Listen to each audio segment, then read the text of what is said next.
ایک دفعہ کا ذکر ہے کہ ایک چھوٹے سے گاؤں میں لوسی نام کی ایک مہربان باغبان رہتی تھی۔ لوسی اپنے خوبصورت باغ کی وجہ سے دور دور تک مشہور تھی، جو رنگ برنگے پھولوں اور لذیذ پھلوں اور سبزیوں سے بھرا ہوا تھا۔ وہ ہر روز اپنے باغ کی دیکھ بھال میں گھنٹوں صرف کرتی، اس بات کو یقینی بناتی کہ ہر پودے کو پیار اور دیکھ بھال کی ضرورت ہے۔ ایک دھوپ والی صبح لوسی نے اپنے باغ کے کنارے کے قریب ایک لڑکھڑاتا ہوا چھوٹا سا پودا دیکھا۔ یہ چھوٹا اور کمزور تھا، جس میں صرف چند پتے اور ایک اداس جھکتا ہوا تنا تھا۔ لوسی نے اس پودے کے لیے ہمدردی کا گہرا احساس محسوس کیا۔ وہ اسے برداشت نہیں کر سکتی تھی، اس لیے اس نے اسے اپنے باغ میں ایک بہتر جگہ پر منتقل کرنے کا فیصلہ کیا، جہاں اسے زیادہ سورج کی روشنی اور دیکھ بھال ملے۔ بڑی احتیاط اور صبر کے ساتھ لوسی نے ایک گڑھا کھودا اور آہستہ سے پودے کو اپنے نئے گھر میں لگا دیا۔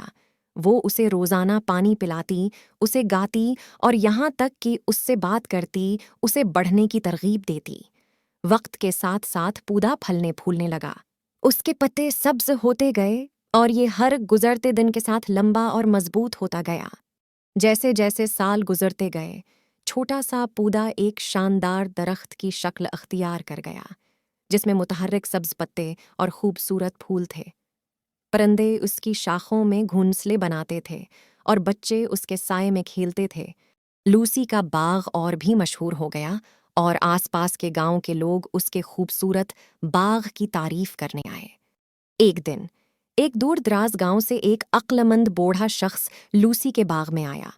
وہ اپنے ارد گرد کی سرسبزی پر حیران ہوا اور لوسی سے پوچھا، آپ کا باغ اس قدر شاندار کیوں ہے جبکہ دوسرے لوگ جدوجہد کر رہے ہیں؟ لوسی نے مسکرا کر جواب دیا، مجھے یقین ہے کہ اگر تم نیکی کرو گے اور دنیا پر احسان کرو گے تو دنیا تمہیں وہ نیکی لوٹا دے گی، جیسے اس چھوٹے سے پودے کی۔ جب میں نے اس کی دیکھ بھال کی تو وہ ایک خوبصورت درخت بن گیا کہ اب آنے والوں کو پناہ اور خوشی دیتا ہے۔ سمجھدار بوڑھے نے سمجھ میں سر ہلایا۔ اس نے محسوس کیا کہ لوسی کا باغ صرف خوبصورتی کی جگہ نہیں ہے، بلکہ اس پرانی کہاوت کی زندہ مثال بھی ہے کہ اچھا کرو، اچھائی آئے گی۔ اور اس طرح لوسی کی طرح جب آپ نیکی کرتے ہیں اور دوسروں کے ساتھ احسان کرتے ہیں تو دنیا آپ کو بدلے میں نیکی کا بدلہ دے گی۔